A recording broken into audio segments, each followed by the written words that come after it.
आज हम इतिहास के उस पन्ने को खोलेंगे जिसने भारत की किस्मत ही बदल दी।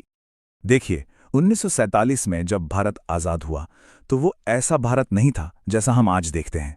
ये कोई एक देश नहीं था, बल्कि आप सोचिए 562 अलग-अलग रियासतें थीं। हर एक का अपना राजा, अपना कानून, अपनी पहचान।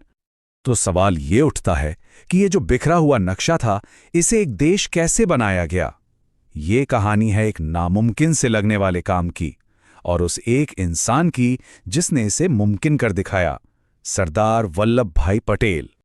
तो चलिए सबसे पहले ये समझते हैं कि ये चुनौती आखिर कितनी बड़ी थी।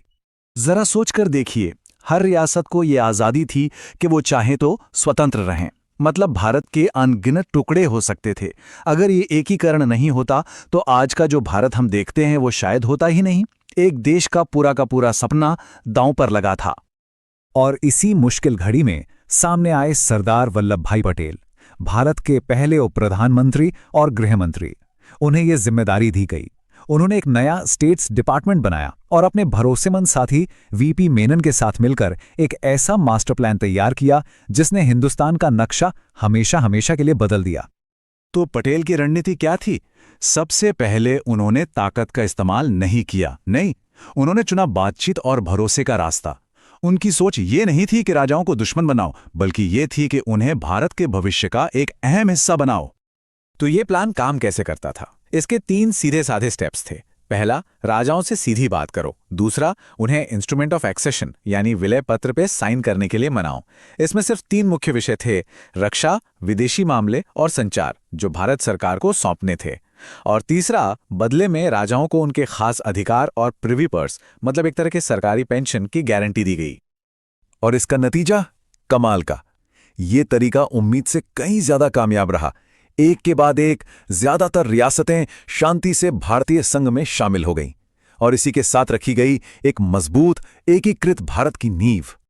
लेकिन कहानी इतनी सीधी भी नहीं थी। कुछ ऐसे भी थे जो आसानी से मानने वाले नहीं थे, और यहीं पर पटेल की असली परीक्षा शुरू हुई। अब बात करते हैं उस दौर की जब बातचीत फेल हो गई, और देखते हैं कि कैसे पटेल ने वो दृढ़ता दिखाई जिसके लिए उन्हें आयरन मैन ऑफ इंडिया यानी भारत का लौह पुरुष कहा जाता है। 2 मामले सबसे पेचीदा थे, जूनागढ़ और हैदराबाद। अब जूनागढ़ में क्या हुआ? वहां के नवाब ने पाकिस्तान के साथ जाने का फैसला कर लिया, जबकि ज्यादातर लोग भारत के साथ रहना चाहते थे। तो पटेल ने क्या किया? उन्होंने जनता की आवाज सुनी और जनमत संग्रह यानी प्लेबिसाइट करवाया। नतीजा जाहिर है भारत के हक में। दूसरी तरफ था हैदराबाद। वहां के निजाम ने तो खुद को आजाद देश ही घोषित कर दिया। पूरे राज्य में अफरा तफरी मच गई। जब बातचीत के सारे रास्ते बंद हो गए तो पटेल ने एक सख्त कदम उठाया, एक पुलिस एक्शन जिसका नाम था ऑपरेशन पोलो, और इसके जरिए हैदराबाद को भारत का हिस्सा बना लिया गया। लेकिन सरदार पटेल का विजन सिर्फ नक्शा जोड़ने तक नहीं था। वो एक ऐसा मजबूत आधुनिक देश बनाना चाहते थे जिसकी नींव हमेशा टिकी रहे। उन्होंने ही ऑल इंडिया सर्विसेज यानी आईएएस और आईपीएस जैसी सेवाओं की नींव रखी। वो इन्हें देश का स्टील फ्रेम कहते थे।